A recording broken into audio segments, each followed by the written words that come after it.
Ladies and gentlemen, you have to fasten your seatbelt because it's going to be a bumpy ride.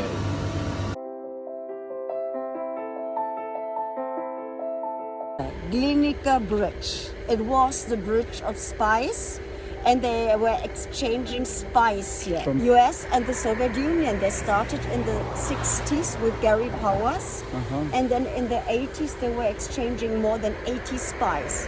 When the world was split in two, the Western world, because on the bridge was the Iron Curtain, West Berlin and East Germany. Well, this is the Berlin Wall. In August of 1961, the German Democratic Party built this wall to stem the mass exodus of East Germans into the West. From 1961 until 1989. To give you a better perspective, this wall right behind me is the one facing the western side of Berlin. Just a few steps over, there is the wall that the Eastern Berliners were looking at. This is Checkpoint Charlie facing West Berlin.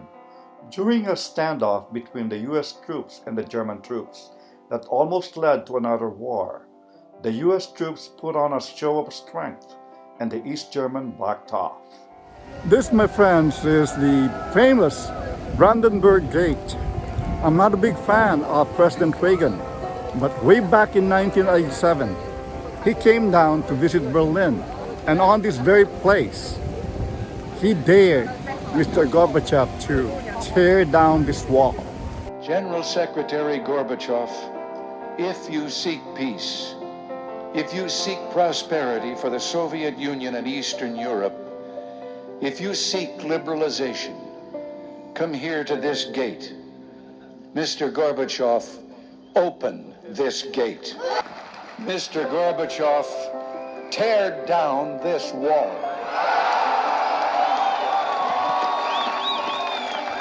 And a few years later, the reunification of Germany happened.